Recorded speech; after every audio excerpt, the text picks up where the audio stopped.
semuanya sudah jalan seperti yang kita, aku nggak tahu sih kalian udah tahu apa nggak, tapi kita juga me-live streamkan ini di YouTube karena akun Republik Rupiah sayangnya belum ke Bali, jadi kita men-streamingnya di akun Republik DAO. Bagi kalian yang prefer untuk streaming melewat YouTube saja, silahkan boleh dicek ke akun Telegram announcement dari Republik Rupiah, ada linknya di situ, ada juga link di Twitter kami. Oke, sekarang yuk kita mulai acaranya. Hai semuanya, welcome back to Block Talk, dan kali ini kita memulai Block Talk season 2. Secara teknis ini Block Talk ke-17 ya, tapi karena kita kemarin sempat berhenti terus baru mulai lagi tahun ini, jadinya season 2. Nah, season 2 ini kita memutuskan untuk setengah-setengah, online dan offline, karena ya kalau boleh jujur nggak semua orang sih punya waktu dan kekuatan untuk berjam-jam macet hanya untuk ke satu tempat, ya nggak sih? Apalagi kadang-kadang baru pulang kantor terus kayak aduh gue pengen datang Block Talk tapi macetnya, panasnya, males kan gitu ya. Jadi kenapa tidak kita melakukannya hybrid, online dan offline seperti itu. Nah, seperti yang kalian bisa baca juga, judulnya adalah Road to Bali Blockchain Summit. Kalian penasaran nggak sih itu apa? Kalian ingat gak sih Bali Blockchain Summit itu kita tahun lalu sempat ngadain. Nah, tahun ini kita akan mengadakan lagi, dan yang ya as the title says, kita akan mengadakan Block Talk setiap minggunya, dan itu akan pelan-pelan menuju ke Bali Blockchain Summit. But anyway guys, hari ini kita join dengan 2 orang, satu dari representatifnya Baliola dan satu representatif dari Republik Rupiah. Yuk, mari memperkenalkan diri. Coba siapa dulu nih? Yudik dulu atau Kak Sari dulu? Siapa? Ladies first. Oke, ladies first. Ayo Kak, kakak dulu. Oke, halo semuanya, selamat sore. Salam kenal, aku Sari Ninggayatri dari Baliola, dari Bali Blockchain Center. Oke, Bu. Oke, lupa. Oke, dan kakak di Baliola itu ngapain aja? Peran kakak di sana sebagai apa? Oke, aku di Baliola sebagai business development. Wow, berarti kakak tahu dong ya apa ada kejadian apa aja dan bakal ada perkembangan apa aja nanti yang terjadi di Baliola ya Kak ya? Iya, kurang lebih kayak gitu. Siap. Oke, dan untuk representatif dari Republik Rupiah nih Kak Yudik, silahkan. Asik. Itu nama sendiri udah nggak tahu. Jadi kenalin, aku Yudik dari Republik Rupiah.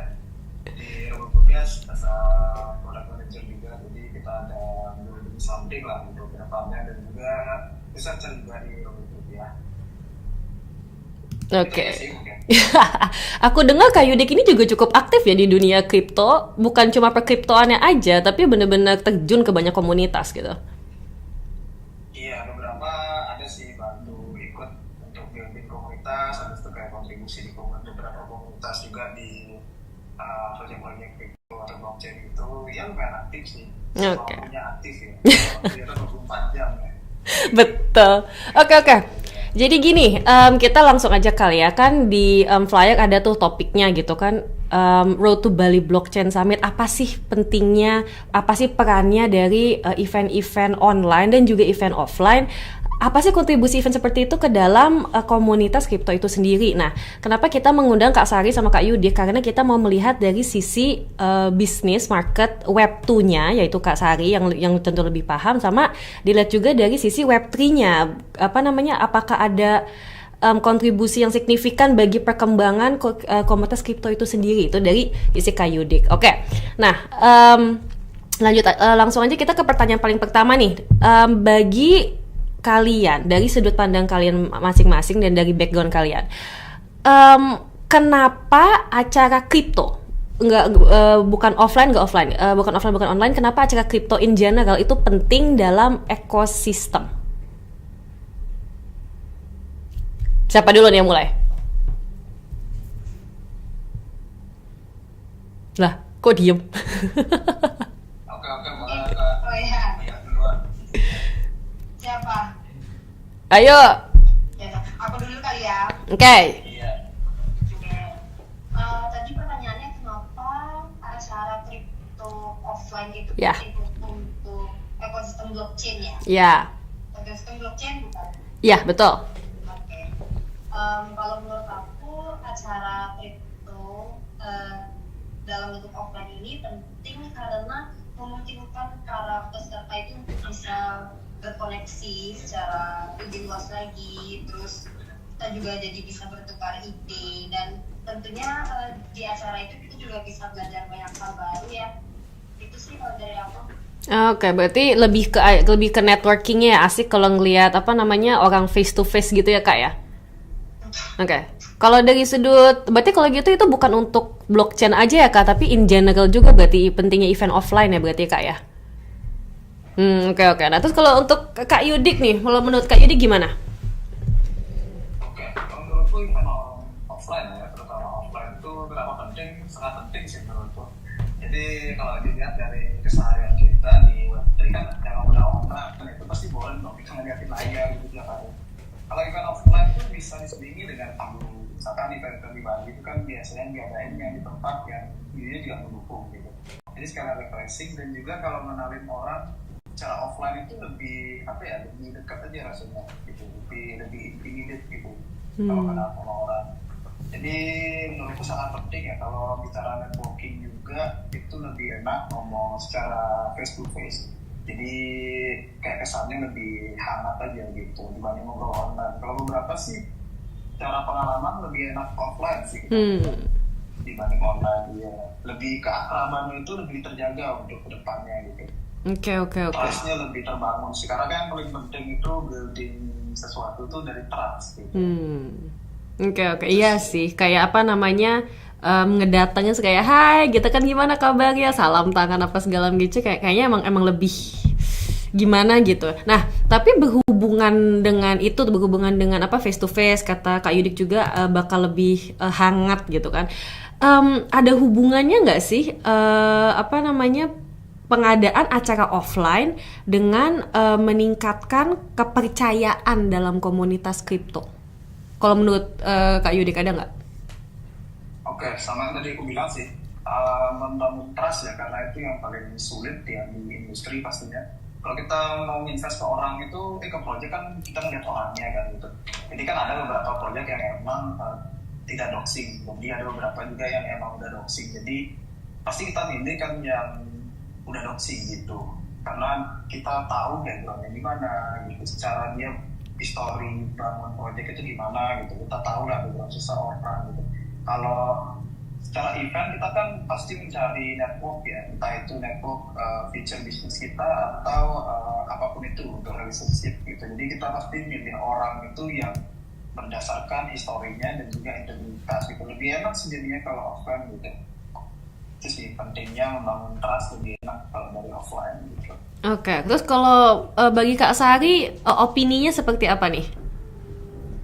Bagaimana cara offline dapat meningkatkan kepercayaan dalam komunitas? Mungkin kalau Kak Sari kurang paham dalam segi komunitas kripto, secara general juga boleh Kak. Oke, kalau menurutku dengan kita ketemu offline, jadi ya kurang lebih sebenarnya poinnya sama kayak Pak Yuki tadi. Dengan kita bisa ketemu langsung sama orangnya, kita bisa kenal, kita juga bisa tahu backgroundnya seperti apa, orangnya itu apa. Itu tuh bisa meningkatkan kepercayaan dan kredibilitas dari orang itu kalau menurut aku. Oke, baik, betul tadi maaf ya ketendang kameranya. Oke. Berarti emang in general. Oke nih, ini aku mau ngebelok sedikit ya dari pertanyaan question list. Karena aku tadi udah ngasih question list nih ke para speaker kita, tapi aku mau belok dikit. Kita kan udah meng-establish untungnya acara offline. Nah, kalau online gimana? Untungnya apa? Soalnya sedikit lucu kalau kita sekarang nih kita lagi acara online, tapi terus kita ngebahas untungnya acara offline, ya kan? Nah, kalau online untungnya apa? Kak Sari duluan coba. Kalau online ya itu tadi ya, kita bisa akses dari mana aja, jadi orang-orang nggak terbatas, orang dari mana aja, nggak mesti misal kita acara di Denpasar nih, BBC, orang-orang harus datang dari Denpasar, ini kan kita bisa akses dari mana aja dan kapan aja gitu, jadi lebih fleksibel sih kalau online. Iya sih, betul juga. Tapi Kak, ini bagi Kak Yudik nih aku mau nanya nih, betul memang lebih fleksibel, tapi di saat yang sama cenderung katanya kan lebih bosan ya menurut Kak Yudik ya. Itu tuh tergantung acaranya atau emang secara umumnya dari pengalaman kakak ya, vibe-nya itu emang cenderung lebih membosankan lewat online atau emang tergantung acaranya aja bosenin apa enggak? Sebenarnya sih offline online tuh tergantung acaranya sih. Oke. Tergantung acara. Jadi kan ini kan judulnya event ya. Event kan itu bisa berupa apa aja event itu, entah itu festival, entah itu kayak apa tuh namanya khusus developer, yang kayak hackathon atau apa itu kan event juga maksudnya itu. Jadi tergantung kategori eventnya itu event apa sih gitu. Ya, let's say kalau kita bandingin ya, misalkan event yang nggak boring itu kan pasti ada entertainnya ya. Coba aja kita bayangin pas dulu zaman awal COVID itu kan ada event beberapa konser online. Ya, itu rasain aja sih, asik nggak sih nonton konser online kan? Kalau aku sih nggak asik sih. itu nggak bisa nggak bisa dipukul ratakan. Iya, betul. Kalau kita buat entertain online dan offline bisa gitu, nggak bisa menurutku gitu. Jadi tergantung event apa gitu. Kalau festival ya pasti lebih enak offline. Berarti dan rata-rata kalau menurutku online karena suasana orang itu di rumah dan lainnya kayak lagi di kamar, lagi kusuk gitu, kan lagi fokus, itu menurutku enak untuk belajar. Oke. Nah, kalau di offline kita udah sibuk networking, habis itu untuk fokus belajar itu mesti berkurang gitu. Karena kita fokusnya untuk networking, ada kenalan orang gitu kan, ada ngobrol, ada ngambil cemilan gitu. Jadi fokusnya lebih fokus menurutku yang online gitu. Oke, paham. BTW Kak Sari, kalau misalnya ada mau nimbung atau apapun, gak usah nunggu aku nanya lah ya, bisa langsung nimbung aja dengan pengalaman pribadinya, pernah ke event atau bagaimana. Soalnya kan pada akhirnya, walaupun ini adalah event kripto, event adalah event, ya nggak sih? Jadi ya bisa lah, bisa dikait-kaitkan. Oke, lanjut. Kalau tambahannya sih tadi kan berhubung juga membangun trust ya. Sebenarnya di industri Web3 itu kan kita udah kebanyakan online tuh. Kalau kita ketemu komunitas tuh pastinya lewat Discord, ngadain Twitter Space gitu.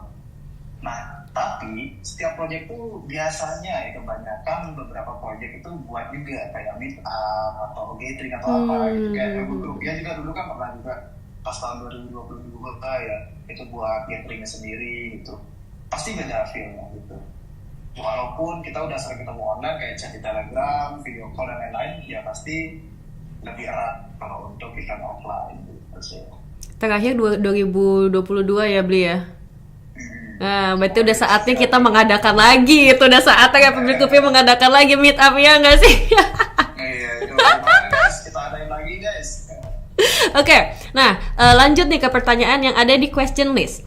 Apa keuntungan utama mengikuti acara kripto offline bagi developer dan investor? Developer dalam sense ini web developer atau yang blockchain developer juga, game developer juga bisa, tergantung bidangmu apa. Ini coba Kak Sari dulu. Menurutku buat developer dan investor, developer dulu ya. Developer itu bisa mendapatkan change untuk menunjukkan proyeknya secara langsung dan bisa mendapatkan feedback langsung tentang apa yang mereka buat. Kemudian kalau untuk investor bisa mendapat peluang untuk berkolaborasi dan berinvestasi yang lebih, menurutku yang lebih banyak gitu lah. Banyak change. Paham sih, soalnya paham sih yang kakak maksud berarti lebih banyak tuh dalam arti ini tidak terbatas dalam satu space. Kan kita datang ke satu tempat terus kan ketemu banyak orang gitu ya, karena sedangkan kalau online itu kan kita terbatas di Zoom ini kah, atau terbatas di YouTube gitu kan. Tapi kalau event tuh kayak ya juga sih. Kalau menurut Bli gimana Bli? Kalau dari dua tadi ada developer sama investor, mungkin kita tambahin satu lagi deh. Apa? Yang nggak tahu role-nya apa, orang biasa gitu. Orang awam pendatang gitu ya? Iya, kan ada yang mau belajar, ada yang belum jadi investor gitu kan. Dia kan harus tahu dulu industrinya baru bisa invest. Gitu.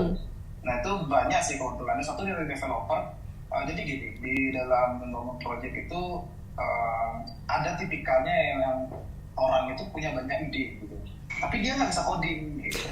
Dia nggak bisa coding, nah di sana lah tujuannya kita tuh bisa bertemu gitu dalam event gitu. Misalkan ada orang yang emang jagonya di develop bisnisnya aja, tapi dia nggak bisa buat aplikasinya gitu kan. Nah kan dia butuh tuh developer, codernya di sana, tukang coding lah itu dibilang. Di Indonesia kan sebenarnya tukang coding gitu.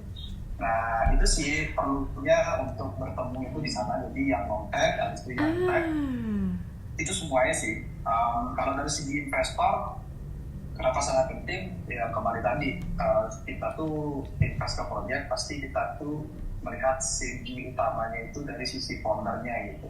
Foundernya bisa dipercaya nggak? Misalnya gimana kayak gitu. Iya, ini Nah, foundernya untuk- sus nggak gitu kan? Kelakuannya Iya. sus nggak, omongannya sus nggak ya? Ternyata cuma menggebu-gebu di panggung, ternyata ya historinya banyak kasus gitu.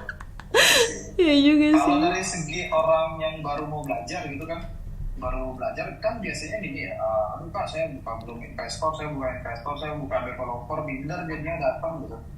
Itu yang saya sering dengar sih di event, terus saya minder jadinya datang gitu. Saya bukan siapa-siapa kayak gitu kan, misalkan orang-orang mau belajar. Menurut saya sih enggak ya, malah di sana sih kesempatannya. Jadi dia tuh dapat banyak kacamata gitu. Jadi dia tuh bisa mau kemana nih arahnya gitu, startnya mau kemana nih di arahnya gitu. Misalkan dia mau kayaknya di investor oke juga gitu, oh kayaknya jadi developer oke juga gitu. Nah dia bisa menentukan arahnya di sana sih. Jadi sama bisa melihat ketika orang-orang yang baru mau terjun ke industri Web3 kita bisa bilang ya, industri blockchain, dia tuh butuh yang namanya kejelasan industri gitu kan, bukan sekedar yang hanya ada di YouTube, wah Web3 adalah masa depan bla bla bla bla gitu. Jadi dia tuh butuh secara real, dia tuh melihat ini orang-orangnya legit gitu loh yang membangun di sini. Yang pertama saya kebiasaan event dulu tuh beberapa ketemukan developer gitu, developer Web2 yang pindah ke Web3 alasannya apa kayak gitu. Jadi dari sana tuh kita ngobrol sama orang tuh, jadi kita tahu sudut pandang mereka gitu. Jadi untuk orang-orang yang baru mau belajar atau baru terjun itu kan butuh ya, referensi yang real, kita orangnya tahu sudut pandangnya dia tentang Web3 apa gitu. Jadi bukan hanya sekedar kita mendengar kabar di internet gitu. Itu sih. Oke, berarti kalau gitu juga nyambung juga ke intinya Kak Sari tadi yang mengatakan bahwa ya kalau kita ada di sana in person tuh jadi lebih gampang aja buat networknya karena kita ngeliat orangnya langsung, ya nggak Kak? Iya kan? Oke, berarti lanjut ke pertanyaan berikutnya. Apa sih perannya event kripto offline dan online pada perkembangan industri blockchain itu sendiri? Ini cukup nyambung sih sama pertanyaan sebelumnya. Tadi kan apa untungnya bagi investor dan bagi developer, lalu kontribusi event itu sendiri berarti apa? Sebagai pemicu inovasi kah? Menurut coba Kak Sari dulu coba. Oke. Kalau menurut aku event-event kayak gini tuh biar mau offline maupun online itu kan kita sebagai wadah kita untuk berjejaring juga, untuk kita ngobrol. Nah, ide-ide untuk use case blockchain itu kadang muncul dari obrolan-obrolan itu. Jadi ketika kita ngobrol sama orang nggak sadar atau kita bisa mendapatkan ide dari situ untuk use case yang baru, yang ternyata use case ini ternyata berguna untuk masyarakat gitu sih. Berarti kayak Block Talk ini ya Kak ya, kita ngobrol tahu-tahu yuk bikin Block Talk ya, sambungin sama Bali Blockchain Summit gitu kali ya Kak. Oke. Nah kalau Bli Yudik gimana nih? Apa kontribusinya acara kripto online dan offline pada inovasi blockchain itu sendiri? Oke, kontribusinya banyak sih ya pasti ya, banyak. Karena kan dari event itu kita bisa bertukar ide gitu kan, entah sesama builder gitu misalkan, atau dengan user gitu. Itu pasti ada beberapa feedback gitu. Contohnya nih misalkan project A itu buat event, jadi usernya datang, habis itu buildernya datang. Nah di sana kan pasti feedbacknya beda-beda tuh. Ada feedback dari user, ada feedback dari developer gitu. Jadi istilahnya gini, bisnis itu bisa tercipta ketika ada masalah kan. Nah di sana lah. Misalnya kita bukan masalah kan, ada feedback, habis itu kita ngomong, oh iya nih ini bagus gitu, ini bagus tapi jeleknya ini, ya udah kita buat yang itu. Gitu. Jadi kadang obrolan random gitu kan, kalau dibilang offline atau online, memang keduanya bisa bisa sama-sama ngobrol gitu kan. Tapi lebih intinya kan pasti yang di offline. Gitu. Ya, oke lah. Intinya di offline. Berarti kalau gitu selain membantu untuk menyelesaikan masalah, berarti event-event seperti ini juga membantu dalam, let's say, apa namanya, masalah utamanya kripto dong. Masalah utamanya Web3 yaitu edukasi. Soalnya kan gini, kita semua tahu bahwa teknologi ini ada, tapi di saat yang sama mempelajari teknologi baru itu kan bukan sesuatu yang semua orang bisa, apalagi kan ya Web3 kan seringnya dalam itu kan adalah teknologi orang kulit putih nun jauh di sana, mohon maaf ya. Jadi kan kadang-kadang kita harus berkomunikasi dengan bahasa Inggris, sedangkan kalau boleh jujur ya bahasa Inggris bukan bahasa yang mudah untuk dipelajari, jujur aja. Dan itu kan obviously itu masalah utama, kita mau belajar tapi kita bisanya bahasa coding, nggak bisa bahasa Inggris, lalu untuk baca instruction segala macamnya repot. Nah berarti kalau gitu acara offline ini juga bisa membantu dalam itu dong, dalam membantu edukasi dan adopsi dan pemahaman teknologi sendiri. Ya kalau terkait membantu adopsi ya itu pasti sih, karena kalau tergantung tujuan itu tergantung target marketnya gitu. Kalau emang dari target marketnya itu menentukan untuk yang welcome to newbie juga, jadi itu sih untuk memicu adopsi juga gitu kan, karena tadi para orang baru mau belajar atau bisa dibilang para newbie gitu lah istilahnya kan juga pengen kredibel gitu, dia tuh pengen tahu kredibilitas sebuah project atau apa gitu. Itu sih. Iya sih, dan lebih gampang ya sih, dia lebih gampang aksesnya juga, bisa ada yang langsung ngejelasin, ada orang di situ tanpa harus menunggu reply yang lama kan. Kalau nanya di Discord kan nanyanya hari ini jawabnya besok kadang-kadang gitu kan, tergantung adminnya. Nah Kak Sari, kalau menurut Kak Sari gimana? Apakah acara kripto ini membantu dalam edukasi dan pemahaman teknologi blockchain offline maupun online? Kalau offline maupun online menurut aku dua-duanya membantu ya. Cuman offline akan lebih membantu ketika ada diskusi-diskusi di luar acara tersebut. Oh iya juga sih ya. Iya juga sih, karena setelah kita berdiskusi secara secara panel kayak bisa seperti ini gitu kan, lalu keluar ruangan, tadi kayaknya asik tuh, tadi kayaknya dia salah deh, tadi harus bener juga Kak ya? Iya. Oke. Untuk penyampaian materinya menurutku either online atau offline ya sama aja, tergantung orangnya nangkepnya gimana. Cuman akan lebih membantu ketika itu tadi kalau ada diskusi-diskusi di luar acara itu justru. Iya juga sih bener. Ya networking di setelah acaranya itu sebenarnya lebih penting ya Kak, betul juga. Oke. Nah kalau gitu ini mah pertanyaan udah dijawab tadi ya. Bagaimana caranya acara offline meningkatkan adopsi ya?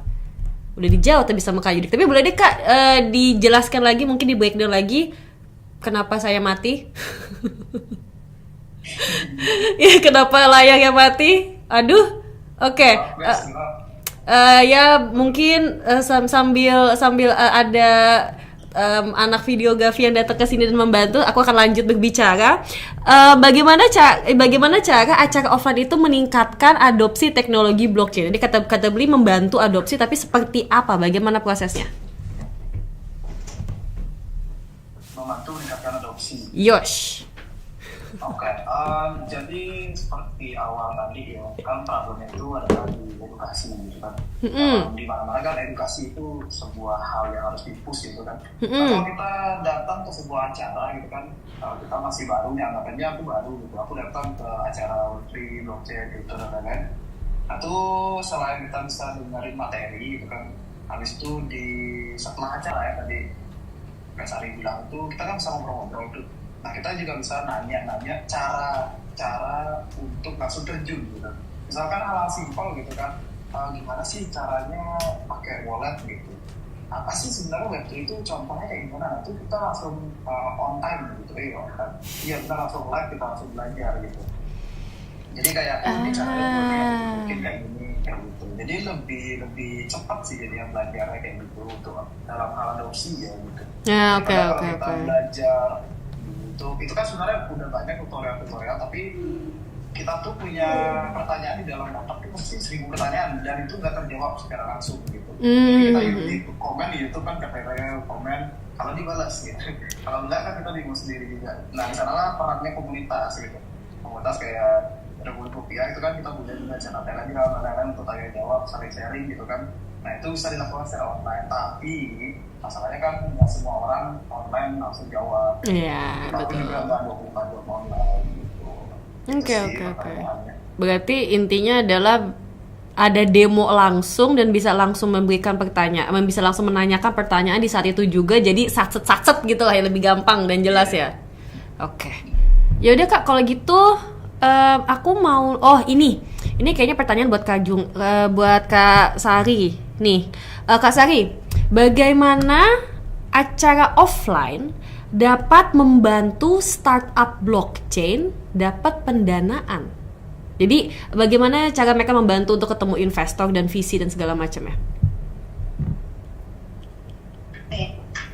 Jadi menurut aku melalui acara tersebut kan tadi kayak yang Kayu bilang investor banyak datang, terus di sanalah saatnya kita berjejaring gitu. Setelah acara itu kita ngobrol-ngobrol sama orang-orang, terus dari sana kita bisa dapat kesempatan mungkin untuk ketemu dengan investor, terus untuk mempresentasikan ide kita juga secara informal dulu. Terus setelah itu ketika mereka tertarik, di sanalah kesempatan buat kita masuk itu jadi terbuka.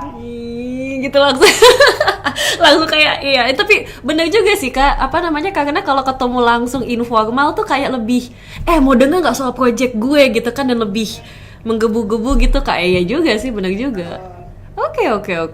Nah kalau begitu berarti event-event offline ini cukup berperan ya, cukup berperan luas. Nah kalau begitu, kalau menurut Kak Sari nih, apa perannya acara kripto offline dalam membangun ekosistem blockchain yang inklusif? Karena kan tadi Kakak bilang nih, kita acara itu bisa datang, bisa bertemu banyak orang. Nah, apakah dia juga bermain peran dalam menciptakan ekosistem blockchain lebih inklusif atau bagaimana? Mungkin acara offline ini memungkinkan berbagai pelaku kepentingan, termasuk juga tadi kayak dibilang mau yang dari pemula sampai profesional itu untuk berpartisipasi, untuk berbagi pengetahuan dan juga berjejaring tadi, dan juga bisa membantu menciptakan ekosistem yang lebih inklusif dan beragam itu aja. Oke. Iya paham sih. Berarti Kak kalau gitu rumor yang aku dengar bahwa Bali Blockchain Summit akan mengundang bahasa Indonesianya pemangku kepentingan. Apa tuh bahasa Indonesia? Pemangku kepentingan apa ya bahasa umumnya ya? Bukan pejabat juga, tapi intinya innovative leaders lah. Aku dengar Bali Blockchain Summit itu bakal mengundang innovative leaders lagi, dan katanya sih bakal lebih keren lagi daripada tahun lalu. Apakah itu benar Kak? Atau belum bisa disebarkan dulu atau bagaimana nih Kak? Ya yang jelas yang akan berpartisipasi di Bali Blockchain Summit itu nanti ada mulai dari pemerintah, terus entrepreneur, terus mahasiswa, komunitas, dan tentunya blockchain and crypto enthusiast ya. Siap Kak. Berarti kalau ini iklan, bagi yang ingin bertemu VC, investor, ingin bertemu teman-teman, ingin ketemu sama tim Republik Rupiah, tim Baliola, tim Bali Blockchain Center, tim Mandala Chain, dan tim Polkadot, boleh banget datang ke Bali Blockchain Summit. Berapa? 60 hari lagi deh kalau nggak salah. Berarti 2 bulan lagi pas tuh, di bulan Agustus tanggal 20. Betul sekali. Nah, seperti yang Kak Sari bilang tadi, bakal ada orang pemerintah yang hadir.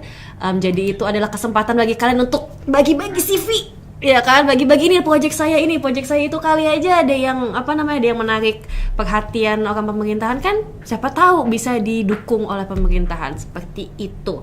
Oke, Kita sudah berbicara selama 30 menit dan aku yakin ini banyak yang denger udah pada ngantuk semua ini.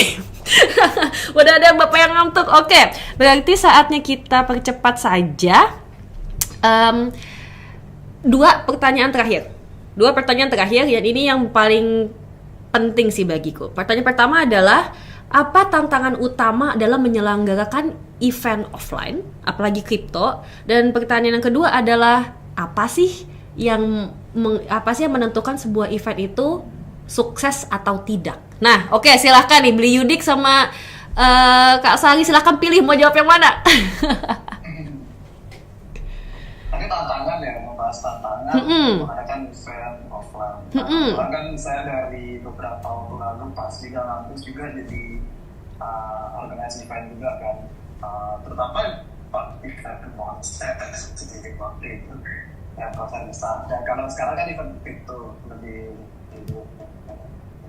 ya gitu. Semua event offline perlu budget gitu, karena kita sewa venue itu udah gratis. Betul. Yang perlu difokuskan di awal kan, itu budget, habis itu kita sewa venue di mana, venue-nya menarik nggak, sesuai nggak dengan keinginan kita, habis itu target audiens berapa. Nah setelah itu sudah terlewat, mungkin kita fokusnya ke akomodasi orang-orang yang akan datang. Itu kan terkait juga pemasarannya bagaimana ya, karena ketika orang mau datang event nanti acaranya, venue-nya susah gitu, bahkan dijangkau gitu. Ternyata wah nggak ada hotel di sekitar sini, kayak gitu contoh-contoh kecil. Nah itu sih yang membuat event offline itu lebih menghabiskan waktu untuk preparingnya. Kayak misalkan kayak Zoom tadi kan ya udah kita langsung live lah gitu. Layarnya mati, oke guys, tunggu bentar. Jadi event offline itu lebih banyak tenaga yang berkuras, lebih banyak pertimbangan yang diambil, lebih niat gitu. Jadi kenapa bisa dibilang penting event offline? Ya logikanya aja. Kalau orang buat event offline itu berani dia buat event offline, artinya cara itu penting. Legit ya. Mau spending time, spending money gitu untuk buat event. Artinya ada tujuan gitu acara itu dibuat gitu. Itu sih. Tadi lagi satu lupa pertanyaan. Bentar. Itu dikesampingkan dulu karena aku ada pertanyaan lagi. Ya, ini aku ada pertanyaan ini beranak nih pertanyaannya. Soalnya gini, jawabannya Beli Yudik tuh make sense. Lalu aku jadinya pengen nanya, komunitas kripto itu kan sebenarnya termasuk komunitas yang niche, ya kan? Masih apa dibilang kecil juga enggak, tapi setidaknya lebih spesifik. Dan itu bukankah itu merupakan target market tersendiri? Dan dengan adanya target market itu, bukankah dalam tanda kutip lebih gampang untuk menyelenggarakan event offline untuk komunitas kripto, atau tidak, sama aja susahnya? Bagaimana? Kalau menurutku dari event kripto ya justru sulit. Oke. Karena defensive on event, karena kita bilang sulit. Kenapa? Contohnya di kripto itu orang-orangnya tuh berbeda-beda gitu. Misalkan nih ada yang developer yang kesehariannya malas ketemu orang gitu, ya udah nih aku depan laptop aja taktik. Nah kayak gitu contohnya. Itu kan kembali lagi ke kepribadian orangnya, itu sesuai role-nya biasanya kayak gitu. Ada yang introvert, ada yang extrovert. Nah jadi cara kita mengemas event itu beda-beda.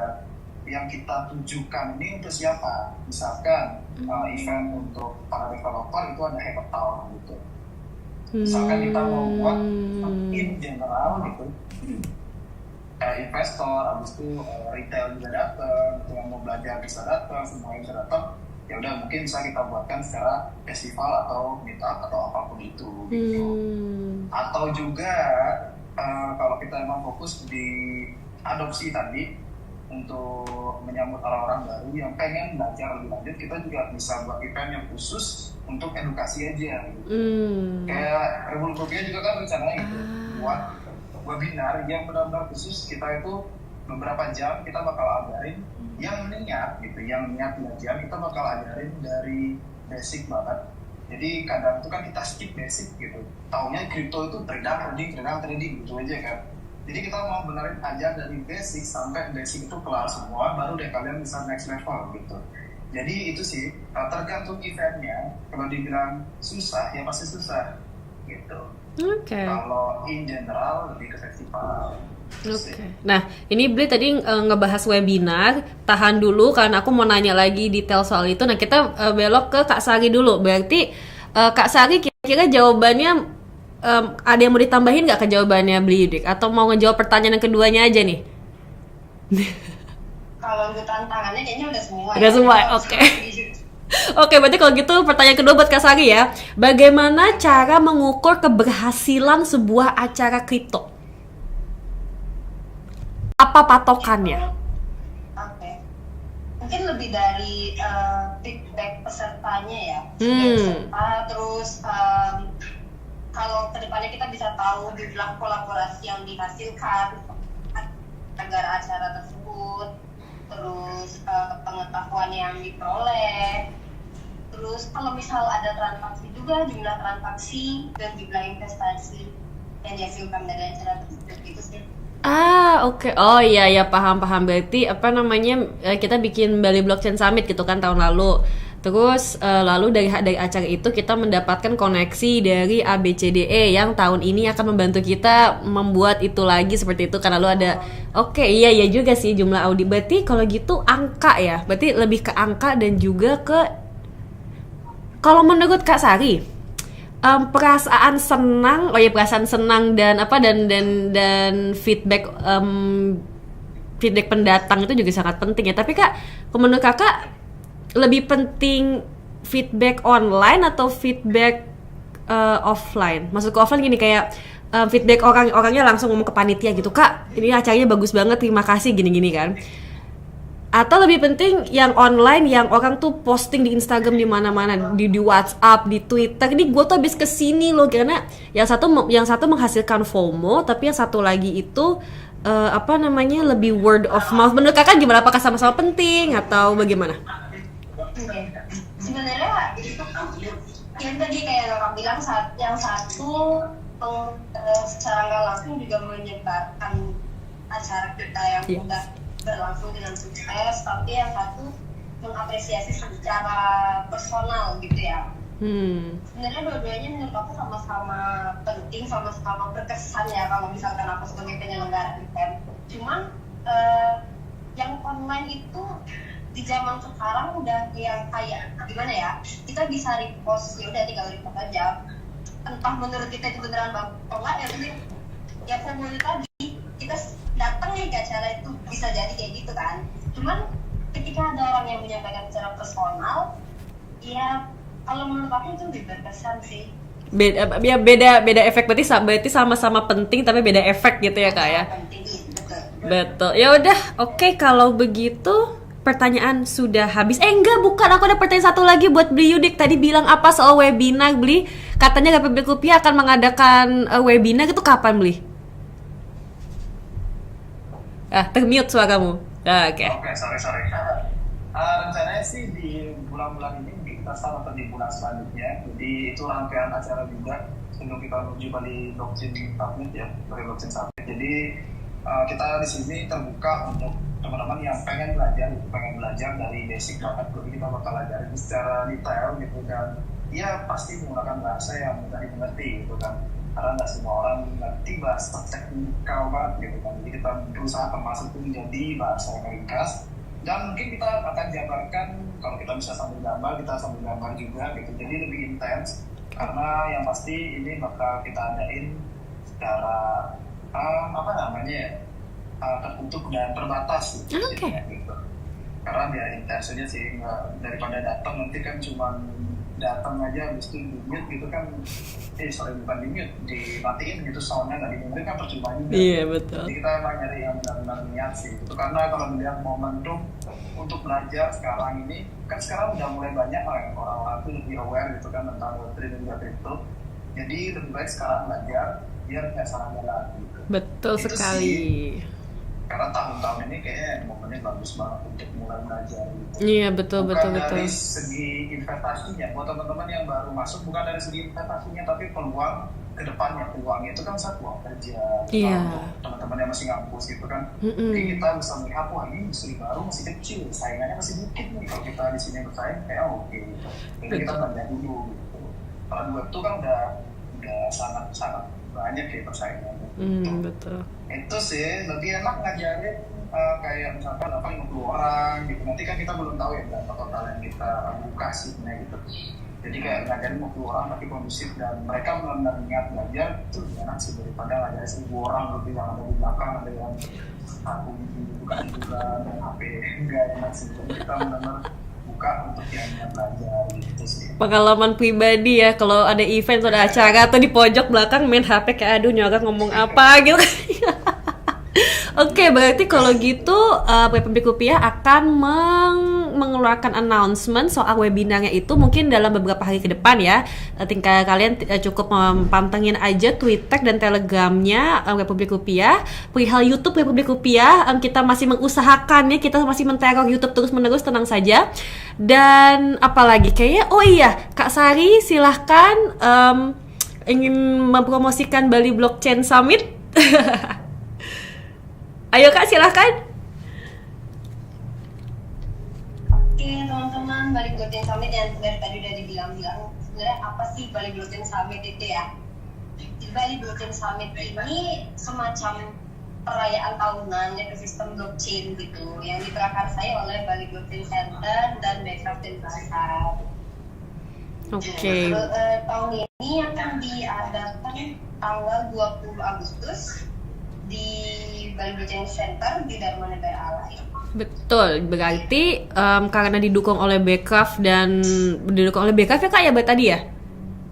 Iya, berarti ini memang didukung sama apa namanya? Ya ada pihak-pihak pemerintah yang mengokekan, jadi dapat dipastikan bahwa ini adalah acara yang legit dan mari kita berharap semoga bisa ya kalau bilang saingan juga nggak enak, nanti gue dikira cari ribut tapi semoga bisa sebesar acara sebelah, amin. Oke. Semoga nggak ada juga, semoga gue nggak dikira ngajak ribut. Oke, kalau begitu sekarang udah 45 menit ternyata. Terima kasih kalian semua yang sudah stay di Zoom ini dan menonton stream perdana Block Talk Road to Bali Blockchain Center. Maaf banget kalau membuat ngantuk, semoga tidak, semoga semuanya masih bangun. Terima kasih banget Kak Sari sebagai representatif dari Bali Blockchain, dan terima kasih juga Kak Yudik sebagai representatif dari Republik Rupiah. Sepertinya saatnya kita menyudahi Zoom kali ini, dan pantengin aja Twitter Republik Rupiah dan juga Bali Blockchain Summit dan Bali Wala juga untuk announcement berikutnya soal webinar dan soal kegiatan-kegiatan yang akan dilakukan di Bali Blockchain Summit. Oke guys, kalau begitu terima kasih banyak karena sudah hadir. See you guys next week in the webinar or next time in Bali Blockchain Summit. Goodbye everyone. Yo. Thank you. Matiin. Gimana caranya?